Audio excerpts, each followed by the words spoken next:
Alléluia. Gloire à notre Dieu. Je vous salue en cette matinée de percée où nous croyons que Dieu a une parole de vie, une parole de grâce pour nous. Aujourd'hui, le thème n'est rien d'autre que ne rate pas ta porte de sortie. Ne rate pas ta porte de sortie. Pour ce, nous lisons dans le livre de 2 Rois, chapitre 5, versets 1 à 5. La Bible dit ceci. Naaman, le général en chef de l'armée du roi de Syrie, était un homme que son maître, le roi de Syrie, tenait en haute estime et auquel il accordait toute sa faveur, car par lui l'Éternel avait accordé la victoire aux Syriens. Hélas, ce valeureux guerrier était atteint d'une maladie de peau rendant impur. Or, au cours d'une incursion dans le territoire d'Israël, des troupes de pillards syriens avaient enlevé une petite fille. À présent, elle était au service de la femme de Naaman. Un jour, elle dit à sa maîtresse, si seulement mon maître pouvait aller auprès du prophète qui habite à Samarie, cet homme le guérirait de sa maladie. Naaman répéta au roi les propos de la jeune fille du pays d'Israël. Alors le roi de Syrie lui dit, c'est bien, rends-toi là-bas, je vais te donner une lettre pour le roi d'Israël. Ne rate pas ta porte de sortie. S'il y a une chose que tu ne peux pas rater en cette saison, s'il y a une chose que tu ne peux pas rater en ce jour, c'est ta porte de sortie. Ne la rate pas. Dieu a prévu une porte de sortie sur cette situation qui a perduré dans ta vie. Il y a une porte de sortie pour cette saison que tu viens de dépasser. Il y a peut-être quelqu'un qui est resté trop longtemps dans un espace et tu te sens à l'étroit. Je ne sais pas si si c'est à toi que je suis en train de parler. Tu es peut-être resté dans une situation qui te rend inconfortable, où tu te sens dans un carcan, où tes limites, où ton potentiel, tes capacités sont étouffées. Dieu te dit, ne rate pas ta porte de sortie. Du haut des cieux, il y a un Dieu qui voit ce que tu vis. Il entend le gémissement du champion qui est au-dedans de toi, mais qui attend une porte de sortie. Mais aujourd'hui, ne rate pas ta porte de sortie, car plusieurs la ratent. Cette porte de sortie peut se présenter de plusieurs façons. Comme nous le lisons dans ce texte, qui nous parle de ce vaillant homme, de ce vaillant général, de cet homme de grande estime, ce guerrier du nom de Naaman, qui, malgré tous les honneurs, malgré toutes les grandes victoires dans sa vie, il y avait quelque chose qui l'affectait. Il était lépreux. Il y avait quelque chose qui le diminuait. Il y avait quelque chose qui l'humiliait. Il y avait quelque chose qui rendait fade toutes ces belles victoires. Je ne sais pas, peut-être que c'est ce que vous êtes en train de ressentir. Vous avez l'impression que à cause de ce qui manque dans ma vie, tout ce que j'ai ne vaut pas grand-chose. Vous savez, je vois parfois des parents qui ont réussi selon les standards de ce monde, dans leur carrière, dans tout ce qu'ils veulent, dans tout ce qu'ils entreprennent. Mais quand, par exemple, quelque chose ne va pas dans la vie de ton enfant, rien de tout ça ne vaut la peine. Ou peut-être quelqu'un qui a obtenu des grandes choses, qui a accompli des grandes choses, mais dont la santé laisse à désirer. Et que dire de peut-être quelqu'un qui a donné beaucoup de solutions à l'humanité, mais dont les relations, ses relations les plus importantes, lui tournent le dos. Vous savez, parfois la vie nous met dans ces genres de situations, mais le Seigneur est en train de nous dire aujourd'hui, ne rate pas ta porte. Une porte est toujours plus petite que l'espace dans lequel elle nous introduit. C'est peut-être pour ça que nous ratons souvent cette porte. Quand on parle de porte, c'est souvent quelque chose de petit, c'est pas toujours quelque chose de grand. Une porte est toujours plus petite que la chambre, que l'espace, que la salle dans laquelle il nous introduit. Aujourd'hui, ne manque pas cette petite chose, ne manque pas ce qu'on appelle porte. La porte est un accès, mais un accès aux yeux de Dieu reste toujours un test.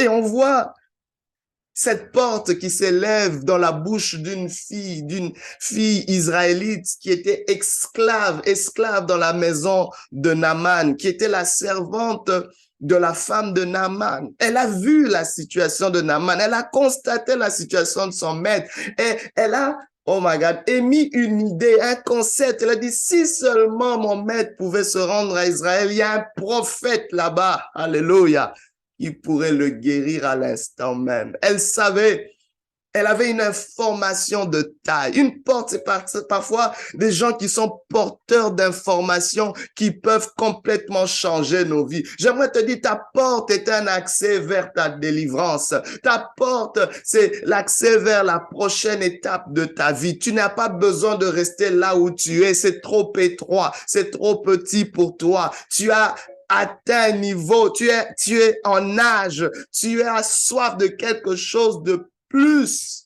Ta porte, c'est l'accès à ta restauration. Et vous devez comprendre une chose, c'est que quand on parle de porte, c'est que nous entrons en sortant. Nous entrons toujours en sortant. Nous entrons dans quelque chose en sortant de quelque chose. Un enfant entre dans ce monde en sortant du sein de sa mère. Alléluia. J'aimerais te dire, parfois, nous ratons notre porte parce que nous sommes trop confortables là où nous sommes. Il y a quelqu'un qui refuse de sortir, qui veut rester. Mais vous savez, même cet enfant, hein, Dieu s'assure qu'à 9 mois de grossesse, le confort du bébé n'est plus aussi idéal. L'enfant n'a plus trop d'espace dans ce sein maternel qui était l'environnement idéal.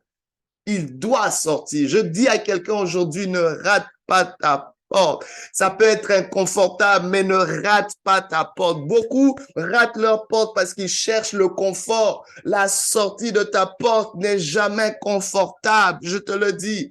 Personne n'est entré dans sa porte tout en étant confortable. Ça n'existe pas. Mais laisse-moi te dire une chose, c'est possible. C'est pas parce que c'est inconfortable que c'est pas possible. Une porte, c'est quoi? Cette porte, ça peut être une personne, comme ce l'était pour Naaman.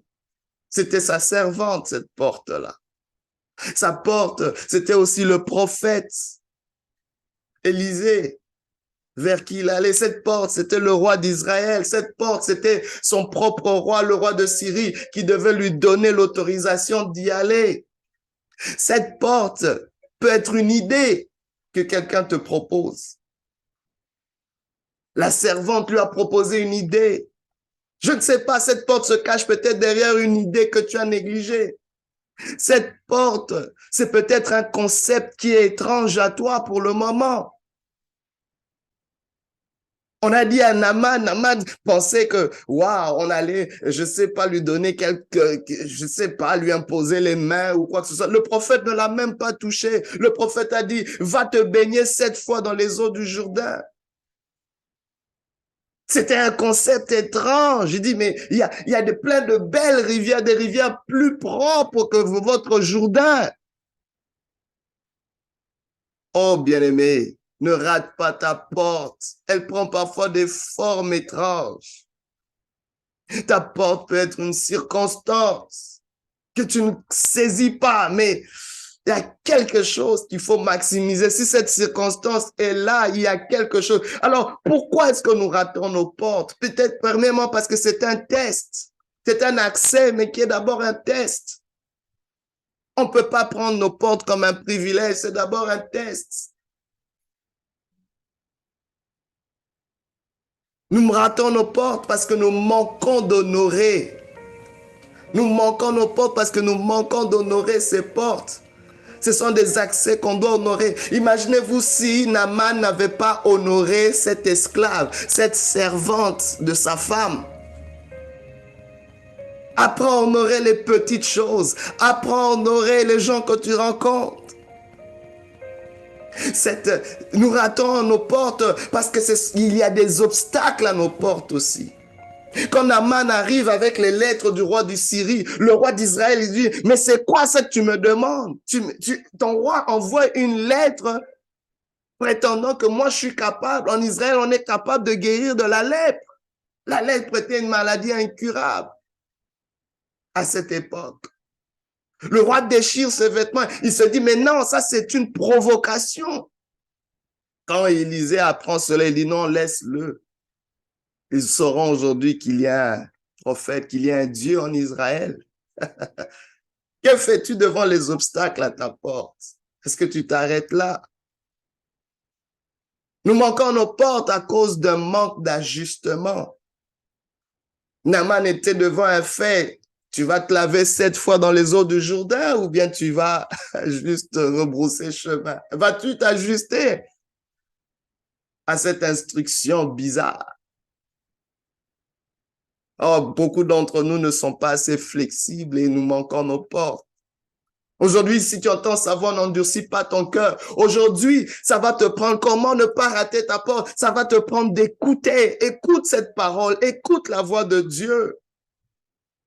On ne te concentre pas sur les portes que tu as déjà ratées. Non, je veux pas que tu puisses t'appuyer sur ton sort. Mais regarde, parce qu'il y a une porte qui est en train de venir vers toi par cette parole. Écoute cette parole. Écoute les gens autour de toi. Écoute les connexions divines que Dieu t'accorde.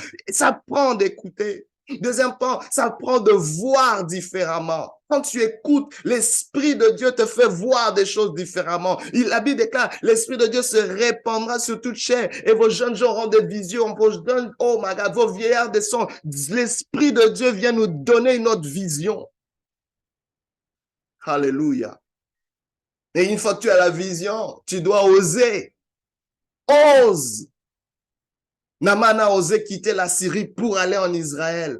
Naaman a osé, malgré les obstacles. Mais une fois que tu as osé, persévère parce qu'il y aura des obstacles. Ses serviteurs lui ont dit, mais général, si on t'avait demandé quelque chose de simple, ne l'aurais pas-tu fait? Si on t'avait demandé quelque chose de difficile, plutôt ne l'aurais pas-tu fait? Mais là, on te demande quelque chose de simple. Lave-toi seulement 7 fois et puis on part. Persévère. Oh, que Dieu nous aide, que Dieu te bénisse, que Dieu te soutienne. Mais aujourd'hui, ne rate pas ta porte. Le Seigneur à la croix a payé un prix. Aujourd'hui, reçois-le. Il y a une porte qui a été ouverte. La porte des cieux a été ouverte. C'est celle à la croix de Golgotha où Jésus a dit que tout est accompli. Aujourd'hui, ne te prive pas de cette porte. Accepte-le dans ta vie. Que Dieu te bénisse et qu'il te fasse énormément de bien. Ne rate pas ta porte.